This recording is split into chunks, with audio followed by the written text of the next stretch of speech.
Hi guys, so we're here during bar prep now, starting lessons and beyond results, and many of you magnificent humans have pivoted beyond whatever feeling of internal collapse you had when you didn't pass, and you started to create real concrete next steps.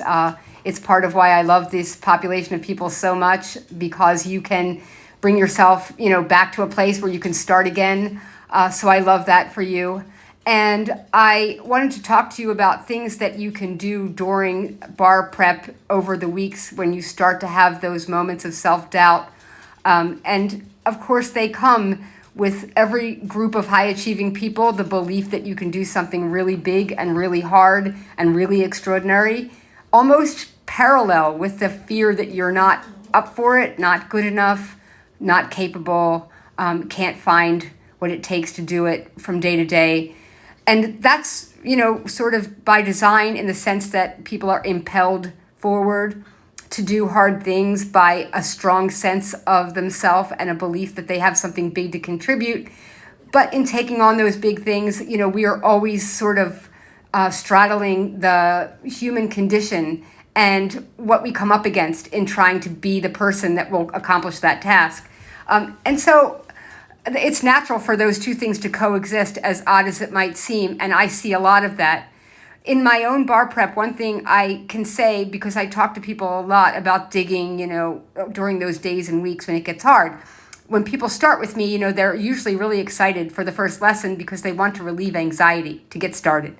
But when they get started, they often instantly feel like, oh, I remember this. I don't want to do it. So we have to get over that hurdle. Sometimes I literally start people again the next week and just say, okay, let's take this as sort of a blessing to start over. You had your week where you were struggling.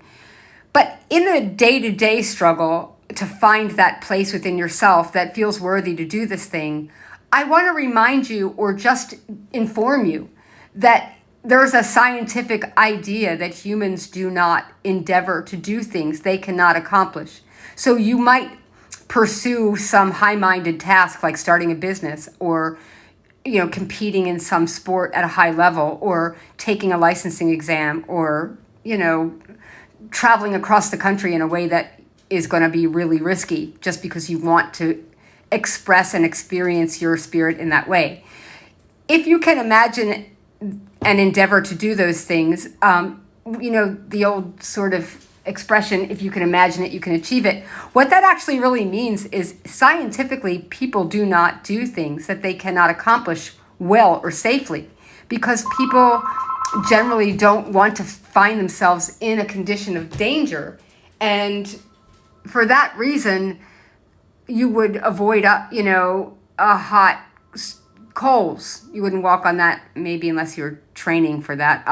You would walk around a construction site. You would layer yourself in the winter to avoid the cold.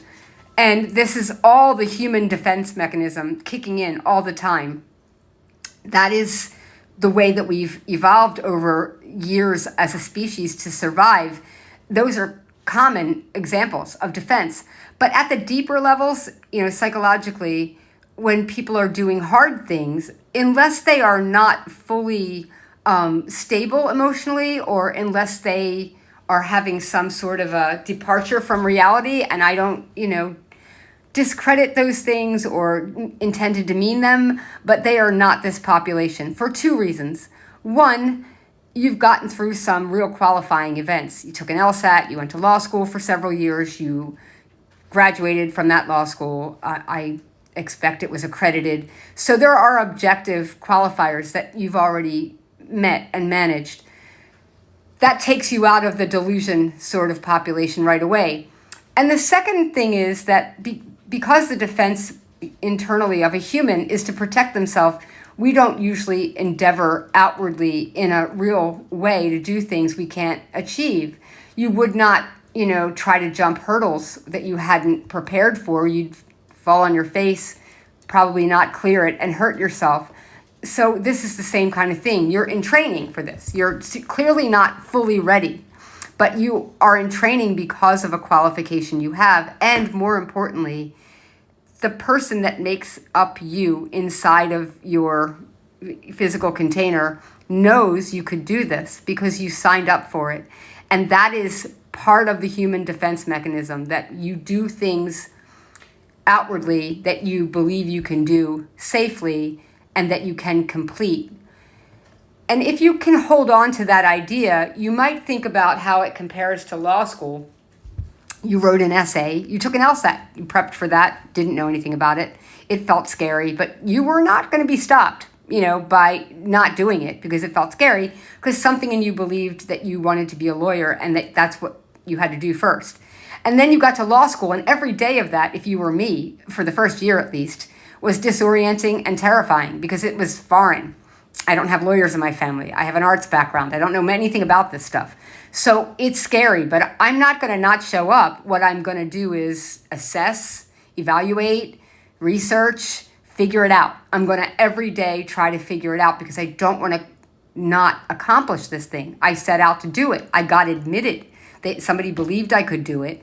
I'm going to show up every day and meet that challenge until I'm doing it from a place of comfort. And we all know what 3L feels like. You are suddenly very lazy intellectually and emotionally because you figured it out.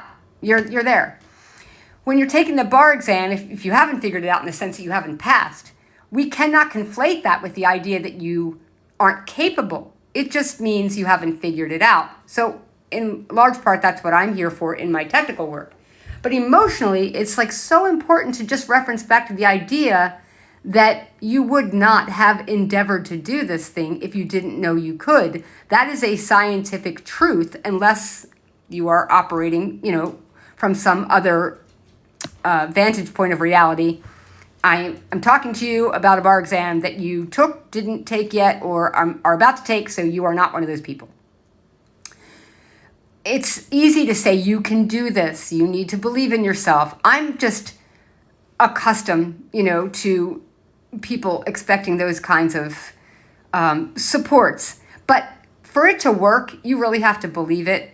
You have to latch onto it, grab it from a place that's real for you, and revisit it throughout bar prep often because you're doing something extraordinarily difficult that will challenge your emotional well-being or your, common sense of yourself regularly. And you will have to keep digging for that. There are other things that I often try to offer people to get to that place, hard motivation and sometimes kicking people in the pants to remind them of the seriousness of what they're doing.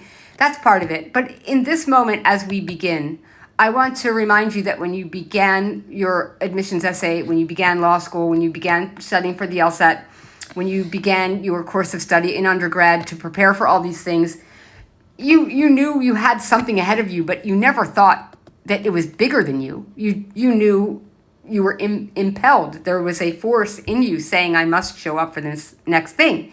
The bar exam is sort of a natural step, but not the last step, because then you have to go to court for the first time and come up with that same voice. Something in me knew I could do this. That's why I set out to do it, because I have greatness in me that I want to realize. So I'm leaving you with that idea because you will need to find that often. And it's comforting that there's science to that. It's not me just, being warm and fuzzy. There's science to the notion that you don't set out to do a thing you cannot achieve. If that's the case, then you have to visit that part of yourself on a regular basis so that you can keep working. But I want you to grab onto that when you lose hold of the part of you that did all those steps before. That's the real knowing. The voice that you've created that says the counter things is a habit that comes from learning how to respond to another human drive, which is to soothe ourselves through repeating fear thoughts. That's also human nature, but the thoughts are not. They are artificial constructions of habit. So we can take those on with the truth. And the truth is who you are. That's the person showing up for the test. Okay, Debbie Sanders, Bar Non-Prep. You can email me at passthebar@barnonprep. You can leave me messages here and I'll try to respond, but I'm teaching now, so I'm really busy.